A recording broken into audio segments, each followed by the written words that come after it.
YCP అధికారంలో ఉన్నప్పుడు ఆ యువనేత చేసిన హడావిడి అంతా ఇంత కాదు. నియోజకవర్గ ఇన్ఛార్జ్ హోదాలో సొంత పార్టీ ఎమ్మెల్యేని పక్కన పెట్టేశాడు. ప్రోటోకాల్ని తుంగలో తొక్కి ఎమ్మెల్యేని ఆహ్వానించకుండానే ప్రారంభోత్సవాలు, శంకుస్థాపనలు ఇలా అన్నీ చేసేశారు. వైసీపీ అధికారం పోగానే మొహం చాటేశారు. ప్రత్యర్థులపై డైలాగులు పేల్చిన యువనేత ఏమైపోయారు? ఎందుకు కనిపించకుండా పోయారు? నంద్యాల జిల్లా నందికొట్కూరు వైసీపీ మాజీ ఇన్ఛార్జ్ సాప్ మాజీ చైర్మన్ బైరెడ్డి సిద్ధార్థ్ రెడ్డి వైసీపీతో అంటి ముట్టనట్లు వ్యవహరిస్తున్నారు. ఇంకా చెప్పాలంటే తెలుగుదేశం పార్టీ అధికారంలోకి వచ్చినప్పటి నుంచి పార్టీ కార్యక్రమాలకు దూరంగా ఉంటున్నారు. సొంత నియోజకవర్గంలో గాని తాడేపల్లిలో గాని నిర్వహించే పార్టీ సమావేశాలకు హాజరవడం లేదు. పార్టీ నిరసన కార్యక్రమాల గురించి అసలు పట్టించుకోవడం లేదట.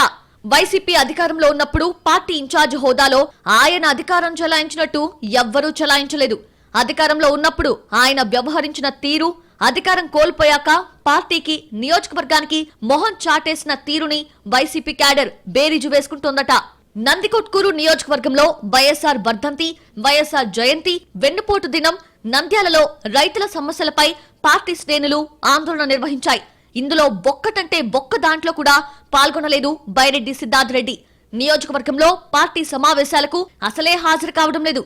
ఓ హత్య కేసులో నందికొట్కూరు కోర్టుకు హాజరైన సందర్భంగా కూటమి ప్రభుత్వంపై తీవ్ర వ్యాఖ్యలు చేశారు.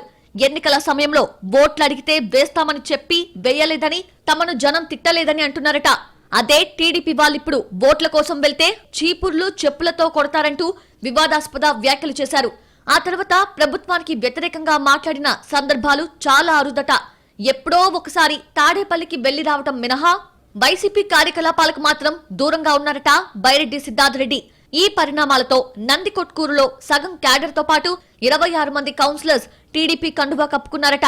గ్రామాల్లో కొందరు సర్పంచ్లు, ఎంపీటీసీలు సైతం టీడీపీ కండువా కప్పుకున్నారు. అయినప్పటికీ గ్రామాల్లో వైసీపీ పెద్దగా చెదిరిపోలేదు. కింది స్థాయి క్యాడరే పార్టీని నడుపుతున్నారట. వైసీపీ అధికారంలో ఉన్నప్పుడు సొంత పార్టీ ఎమ్మెల్యే ఆర్డర్తో, విభేదాలతోనే బైరెడ్డి సిద్ధార్థ్ రెడ్డి కాలం గడిపారు.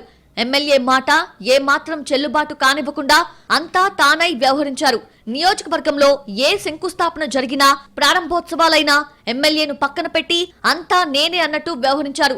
తెలుగుదేశం నేతలపై పంచ డైలాగులతో విరుచుకుపడ్డారు. పార్టీ అధికారం కోల్పోయాక నియోజకవర్గానికి, పార్టీకి మొహం చాటేయటం సమంజసమేనా అని వైసీపీ క్యాడర్ ప్రశ్నిస్తోంది.